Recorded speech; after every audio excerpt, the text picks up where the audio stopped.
안녕하세요, 누카TV입니다. 오늘 타고 나선 차는 바로 기아 소렌토 1.6 터보 하이브리드입니다. 가격은 5,100만원 정도가 되는데도 불구하고 1년에 95,000대씩 판매가 되는 우리나라 베스트셀링카, SUV뿐만 아니라 세단, 모든 차를 통틀어서 가장 많이 팔리는 모델 바로 소렌토입니다. 소렌토 중에서도 하이브리드 1.6 하이브리드 모델이 굉장한 인기예요. 아직도 인기이기 때문에 이 차를 지금 사려고 해도 8개월 정도는 기다려야 돼. 그래서 결국 5천만 원을 내고 8개월 기다려서 눈 빠지게 기다리다가 구매를 하는 그런 차종입니다. 어떤 매력이 있길래, 그래서 아무리 둘러봐도 대단한 매력은 없다고 저는 보여지거든요. 다만 전 종목에 걸쳐서 다 좋아. 성적이 학생인데 국영수, 과학, 체육, 음악, 미술 다 잘해. 그런 차종이 아닌가 싶습니다. 그래서 이 차를 타보면서 오늘은 3가지 정도 단점은 무조건 찾아내겠다라는 생각으로 한 300-400km 정도를 계속 달리고 있습니다.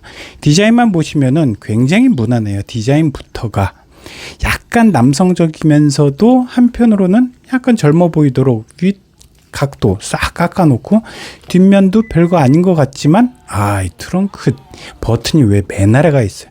아무튼간, 그리고 딱 열어보면 내가 기대했던, 내가 예상했던 골프백이 가로로 빡 들어가죠.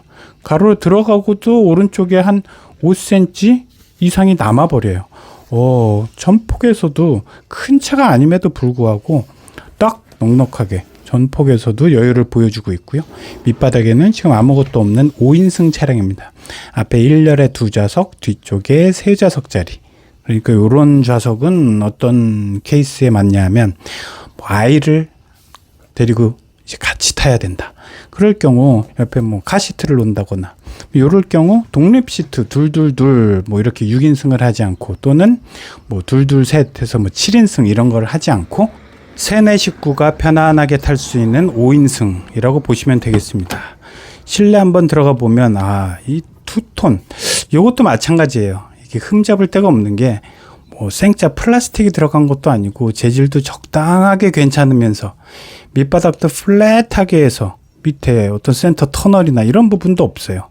그리고 가장 좋은 것은 5인승에서 딱 열면 앞쪽으로 한 3cm 정도 쭉 밀려나면서 뒤에 등받이가 탁 접혔네요. 그러니까 밑바닥 보시면은 2열에 짧지만 레일이 또 숨겨져 있어요. 레일이 숨겨졌다는 거는 한 3cm에서 5cm 정도를 최대한 2열 시트를 앞 공간 또는 뒤 리클라이닝 둘 다 편안하게 편의를 제공한다는 점. 그래서 이것도 상당히 많이 신경을 썼다. 다만 이 부분은 참 이게 쓸데없이 2개가 아무런 쓸데없는 소켓, 그 다음에 220V 전자제품을 쓸 수도 없는 220V 콘센트 9. 저 2개는 없애버려야 됩니다. 단점 찾았어요. 저 2개가 쓸데없이 있다라는 이런 부분.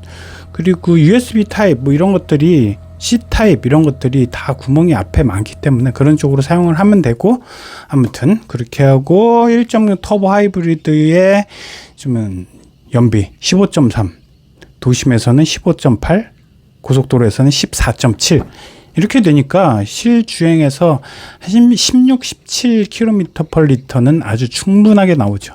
그리고 이런 거 단점 덜렁덜렁 거려요. 그래서 양쪽 다 동시에 탁 꼽기가 쉽지가 않아요. 그렇죠? 타보신 분들은 많이 느끼겠죠. 이런 부분 있고, 이건 너무 좋아. 일단은 이 열선 시트 2단짜리 있고 요게 너무 좋아요. 요거 아이디어 너무 좋아요. 그리고 아래쪽에는 길게 놓을 필요 없이 딱 1개짜리 물병 놓고, 이런 것도 참 좋아요. 이런 거는 흠이죠. 지금 등받이를 접었음에도 불구하고 풀플랫이 되지 않아요. 등받이 쪽이 3cm 정도 떠가지고 풀플랫 차박하기에는 조금 부족함이 있다. 위쪽에 각도가 있다. 라고 또, 저 신났어요. 지금 약간 흠을 발견할 때마다. 그런데 리클라이닝이 이렇게 뒤로 넘어가는 건 진짜 너무나도 큰 장점이죠. 진짜 2열 시트에서 완전히 편안하게 잠들 수 있는 건 이 정도. 이 소렌토가 가장 편하게 운전 시에 남이 운전해주는 차에서 뒷자리에서 2열 시트가 굉장히 편리하고 참 좋다라는 생각. 이 부분 굉장히 칭찬을 할 만하고요. 또 그리고 릴렉스 모션 시트 이것도 상당히 지금 좀 편안하죠. 자, 앞쪽으로 하면은 다시 원상복귀, 뒤쪽을 2초간 누르면, 그렇죠, 이렇게 하면 완전히 펴지는 이런 기능 완전히 펴지는데 여기에도 약간의 흠이 있어요. 종아리 레그 서포트가 지금 한 3cm 정도 살짝 올라오다가 말아버리죠. 저게 끝까지 안 올라와요. 지금 누워있는 상태에서 발까지 살짝 올려줘야지 편안한 거 아닙니까? 신발 아래다가 벗어놓고 이쪽에다 발까지 딱 올라가면은 그러면 가장 편안한 자세로 뒤에다 목베개 하나 더 딱 해가지고 누워서 자면은 한 30분 정도 아주 꿀잠을 잘 수 있죠. 그런데 보세요. 눌렀죠? 그러면은 아래쪽에 올라와야 되는데 3, 4cm 정도 올라오다가 멈춰버려요. 이게 편한 자세인가요? 저는 전혀 아닌데 누워봤을 때 저 레그 서포터가 위로 훨씬 더 올라올 수 있음에도 불구하고 자동으로 지금 올라오지를 않고 있는 거죠. 그리고 다시 원상복귀 살짝 살짝 내려가고 그냥 접어서 탑승 모드로 다시 바꿔버리죠. 저 앞쪽 아래쪽에 레그 서포터가 왜 올라오지 않게 만들었는지 얘가 어느 정도 올라오는 애냐면 올라올게요.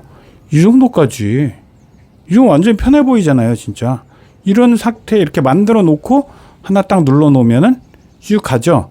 근데 이게 유지가 안 돼요. 오히려 내려가 버려. 뭘까요 이게? 이 부분 약간 흠이 아닐까. 약간 저만 그렇게 생각하나요? 뭐 아무튼 많은 분들이 지금 이거는 소렌토만 있는 게 아니라 여러 가지 차종들의 릴렉스 시트는 다 있기 때문에 요거 한번 의견도 주시면 좋을 것 같아요. 이렇게 있고 나머지 부분 여기는 아주 무난하죠. 드륵드륵의 기어 변속기가 아니라는 점 약간 아쉽기는 해도 이 차의 지금 구조에는 이게 맞아요. 어떻게 보면 여기에 뿔뚝 튀어나와 있다 그러면은 공간적으로 좀 해칠 가능성이 있고, 그다음 요 따로 빼놓은 열선 통풍 시트 스위치 있고, 그런데 여기에 저렇게 한 개는 충전, 한 개는 정보량, 그다음에 충전, 또 하나는 충전만. 그런데 가끔 이런 걸 갖고 오는 사람들이 있어요. 이거 언제 때 생각해서, 언제 때가 아니라 사실 이건 하나 정도는 남겨놔야 돼요. 아니면 어디든지 하나 정도는 좀 서비스로 둬야지. 저 요즘에 핸드폰, 스마트폰 왔다 갔다 할 때도 저것 때문에 불편함이 상당히 많거든요. 케이블만 집에 안 쓰는 것만 잔뜩 쌓이는 거죠. 아무튼 그렇게 됐고, 한 번, 두 번, 한 번에 열리는 타입이죠. 소렌토는 한 번 열면 이렇게 해서 보닛 한번 볼까요? 지금 이 차의 치명적인 이야기를 좀 해보려고 그러는데, 뭐 기아 입장에서는 치명적이라고 하지 않을 수도 있죠. 바로 1.0 터보 하이브리드 엔진입니다. 이 엔진 지금도 완벽하게 100% 엔진 오일 증가 현상, 이거 없어졌다고 말하기에는 뭐예요.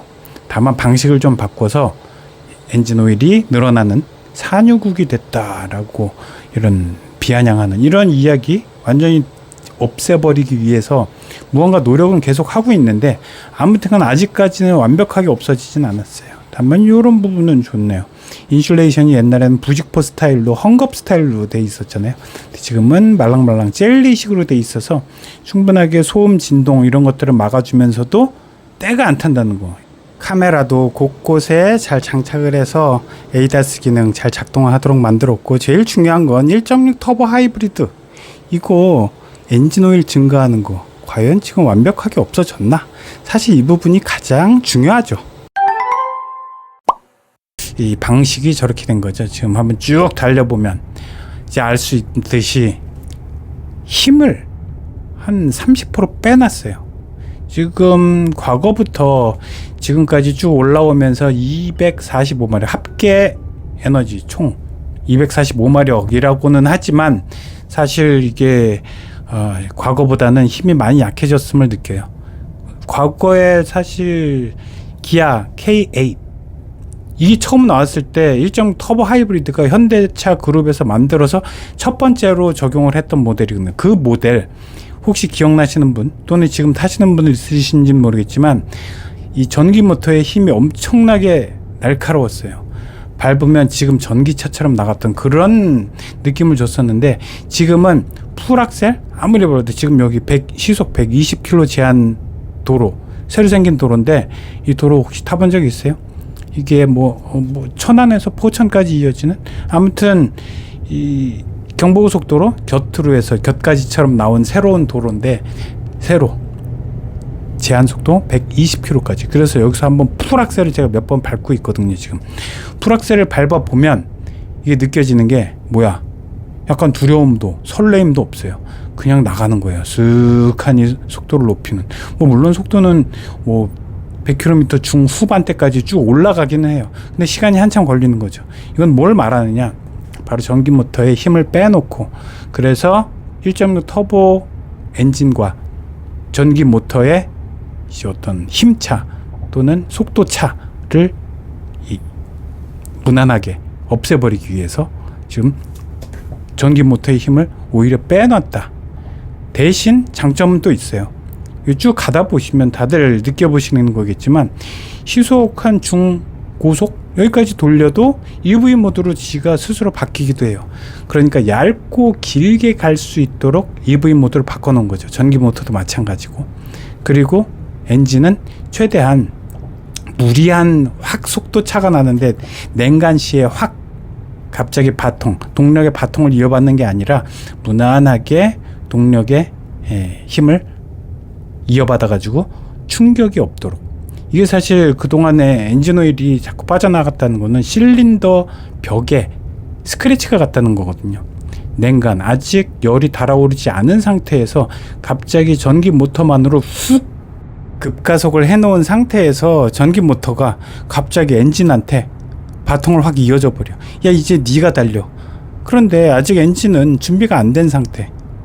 엔진 오일이 충분하게 묻어나 있지도 않고 가열도 안 돼 있는 상태에서 갑자기 져버리니까 이 엔진 자체는 굉장히 당황하는 거죠. 그러면서 벽면에 스크래치가 생기고, 스크래치 사이로 휘발유가, 오히려 폭발 행정을 하려고 쭉 쏴준 휘발유가 제대로 폭발 행정을 하지 못하고 가솔린의 스크래치 사이로 쑥 빠져나가서 찔끔찔끔 엔진오일 통으로 들어가 버리는 거죠. 그러니까 엔진오일을 딱 열어보면 엔진오일에서 왜 휘발유 냄새가 나지? 이런 게 그런 현상이잖아요. 이게 뭐 완벽하게 100% 지금 다 해결이 됐다라고 말하지는 못하겠고, 다만 방식을 바꿔서 이런 단점을 좀 많이, 이런 결함 비슷한 부분을 많이 해결을 했다. 그 방법이 바로 EV 모드를 힘을 많이 쓰지 않고 약한 힘을 적당하게 쓰는데 넓은 구간에서 쓰자. 그래서 초반에 스타트할 때 한 30km, 50km까지도 쓰긴 쓰는데 훅 치고 올라가지 마. 파워는 좀 줄여. 그 다음에 시속 뭐 7, 80km까지 쭉 가는데 지금 상태에서는 약간 내리막이고 크게 부하가 걸리지 않는 상태니까 전기 모터로 돌려서 한번 가보자. 그런 한 중고속 이런 상태에서도 전기 모터로 차가 가는 거죠. 그러니까 마치 전기차처럼 굉장히 부드러워지고, 지금도 질감이 너무 좋아요. 굉장히 조용하고 고요하고 쭉 가고, 뭐 지금 핸들 잡아달라고 이거는 가끔 뜨는데 이건 신형으로 다음번에는 좀 바꿔주세요. 이런 약간의 단점들 있고, 아무튼 굉장히 부드럽고 에이다스 기능 지금 차선도 잘 잡아주고, 이런 부분에 있어서는 참 흠이 없다. 그래서 많은 분들이 만족을 하고 잘 타는 이런 소렌토다라고 말씀을 드릴 수가 있겠습니다. 신차 사는 방법. 여기저기 견적받고 힘들게 발품 팔고, 아직도? 원하는 차량 선택하면 전국 딜러들의 견적을 비교할 수 있어요. 신차 게으르게 사세요. 카랩. 요번에 잠깐 지금 나왔기 때문에 지금 말씀드리는 거, 현대 내비게이션, 이거 한 3, 4% 정도 부족함이 있어요. T맵이나 네이버 지도. T맵도 요즘 가끔 엉뚱한, 갑자기 뭐 길도 못 찾고 막 헤매고 막 이런 부분이 가끔 있는데, 지금 보세요. 이 현대 내비게이션이에요. 48km가 남았어요. 목적지까지. 제가 오죽하면은 달리면서 조정을 안 하려고 달리다가 지금 휴게소에 잠깐 목적지가 T맵은 25km를 보여주거든요. 직선거리예요. 저거 보세요. 쭉 내려가서 저렇게 쭉 가면 돼요. 그래서 화살표부터 시작해서 저 파란색 도착까지 쭉 가면 되는데, 얘가 지금 보세요. 이렇게 하죠. 근데 아까 현대차의 내비게이션, 이건 뭐 소렌토만의 문제는 아니죠. 현대 내비게이션 좀 쭉 가서 이 길게 아래쪽 노란 길로 가서 거기에서 다시 거꾸로 올라오라고, 새로운 길이 뚫렸으니까 이쪽에 쭉 가서 한 바퀴 삥 돌아오라고 2배의 거리를 저한테 제시하고 있는 거예요. 그래서 T맵 25km짜리 짧은 걸로 저는 갈 건데, 이런 황당한 경우가 가끔씩 있어서 그런 거예요. 좀 아직도 48km 쭉 내려갔다가 다시 올라오래요. 지금 점선으로 가면은 아까 팀앱은 점선으로 바로 보여줬잖아요. 근데 쭉 내려왔다가 다시 올라가세요. 그러면서 50km를 달려야 되고 시간적으로 만약에 이게 더 빠르면 몰라도 더 빠르지가 않아요. 그래서 현대 내비게이션 이거를 무시하고 T맵처럼 달리고 있고, 그렇다고 T맵이 무조건 좋다라고 볼 수도 없어요. 요즘에는 오히려 네이버 지도를 조금 더 많이 쓸 정도로 네이버 지도가 조금 더 정확해졌고, T맵이 뭔가 이 부하가 많이 걸린 느낌, 아니면은 서버가 꽉 차서 제대로 작동을 안 하는 느낌, 이런 것들도 가끔 있죠. 그래서 현대 내비게이션은 이 T맵이나 네이버 지도보다 조금 안 좋아진 게, 카카오 맵보다 조금 안 좋은 게 뭐냐면, 안 좋아진 게 아니라 원래 약간 완성도가 부족한 게 뭐냐면, 사람이 많이 다니지 않았던 길, 여기를 갈 때면은 헤매, 가끔씩 헤매요. 그리고 한 열흘 타면은 열흘 중에 한 번은 헤매요. 그러니까 이걸 완전히 믿지 못하고 이제 완전히 믿고 쓸 수는 없는 거고, 다만 도심에서는 어느 정도는 정확해요. 그래서 핸드폰은 또 따로 쓸 용도가 또 있을 때는 그냥 핸드폰 웬만하면 조작을 안 하려고 그러는데, 아무튼 현대 내비게이션 약간의 문제는 있다 라고 보여줄 수가 있겠습니다. 자, 오늘도 봐주셔서 감사합니다.